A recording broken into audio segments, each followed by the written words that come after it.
Recently, I've been contemplating the Beatitudes of Matthew 5, 1 to 12 that were taught by Jesus during his Sermon on the Mount. Frankly, I've never been a big fan of the Beatitudes.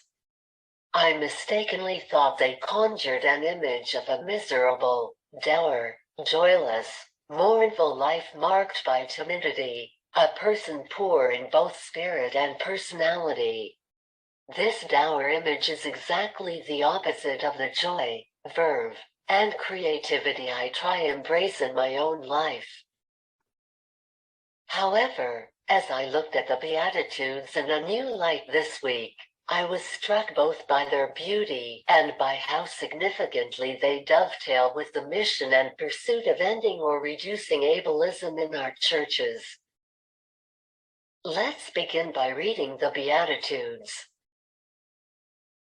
Now when Jesus saw the crowds, he went up on a mountainside and sat down.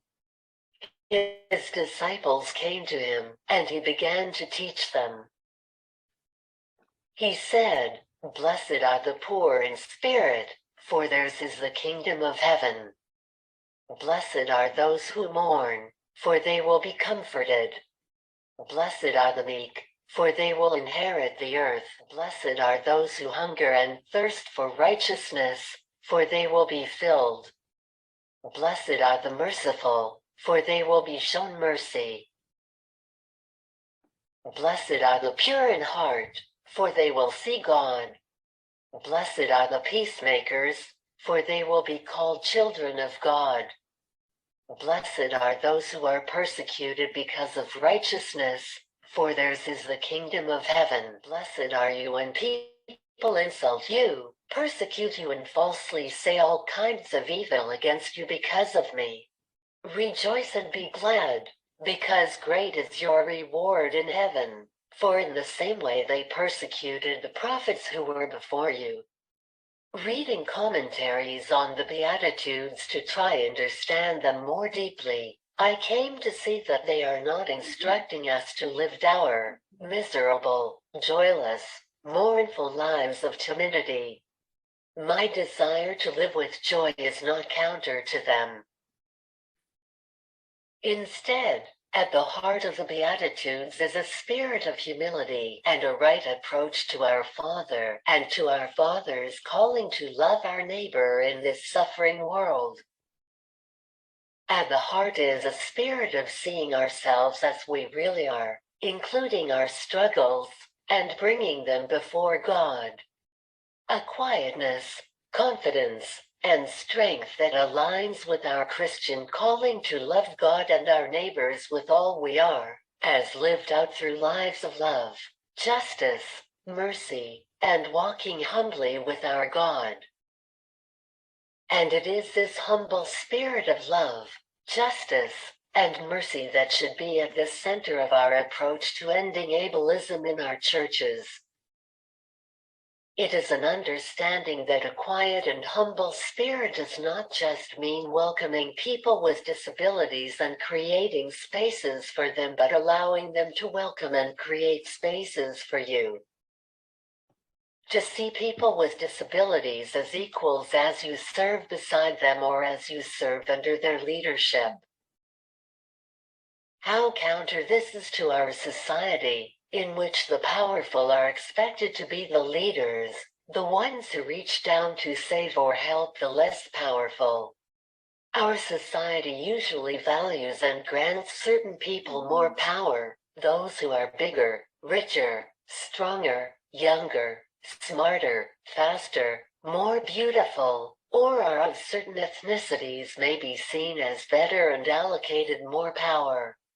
This is obviously wrong. We also see this when people of typical ability are more highly valued and given power far beyond people with disabilities. This exclusion and devaluing of people with disabilities is the very heart of ableism. And it is just as prevalent in our churches as elsewhere, which is why the work of combating ableism is so important. Often the devaluing takes the form of able saviorism, with which at the heart is a premise that the powerful reach down and help the powerless. This can be expressed as typically abled or neurotypical saviors who come in to fix things for people with disabilities. Who doesn't want to be the hero who helps the disadvantaged person, running in quickly and loudly to fix things? That feels good. People look up to you when you are the helpful person. But this approach goes against the very soul of Jesus' Beatitudes.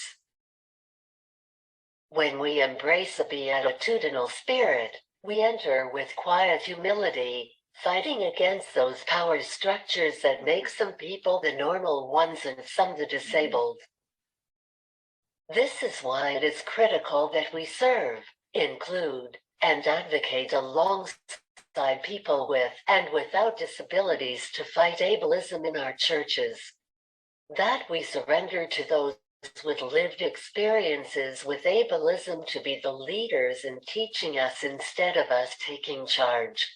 That we listen to their voices instead of clamoring over theirs.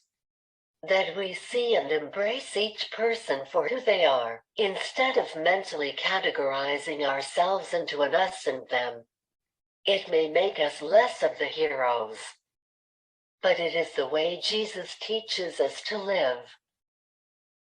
And please don't think for one moment that I am immune to having an ableist heart just because I have physical disabilities and experience ableism against myself on a fairly frequent basis. I mean, to look at me or speak with me is to know I'm different, and the world reminds me of my differences constantly. I could tell you stories of my own experiences with ableism that would curl your toes. But, somehow, my own experience and awareness haven't seemed to prevent me from having an ableist approach to others who live with disabilities different than my own. Being disabled myself doesn't automatically make my heart humble, my approach meek and serving, my love soft and genuine. I need a beatitudinal spirit as much as anyone.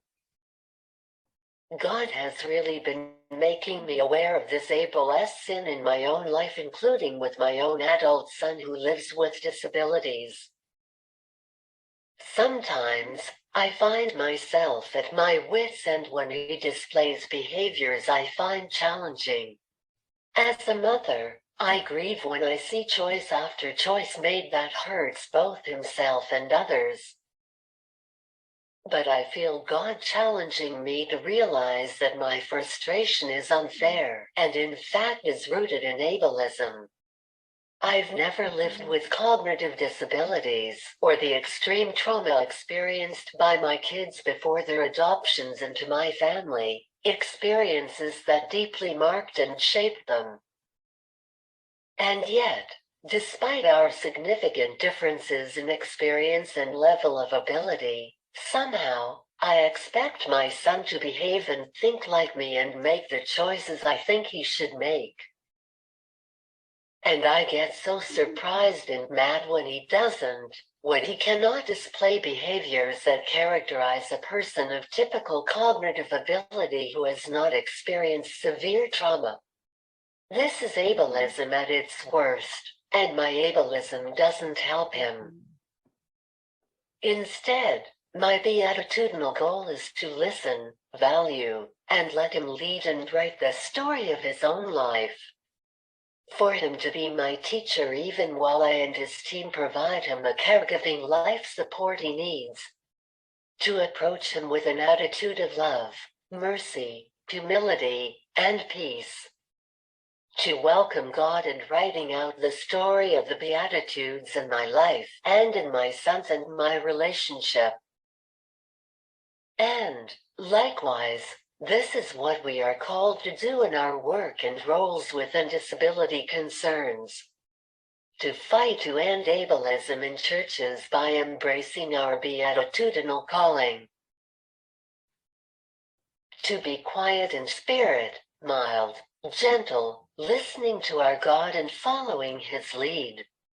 to grieve with those who face ableism, both inside and outside our churches, to remember we are not the saviors of people with disabilities, but we walk or wheel alongside of them, to have pure hearts of love, listening, and support as we work alongside people with disabilities, and follow their leadership as we stand or sit together, and to be merciful peacemakers, doing all we can to live and share lives of peace and mercy.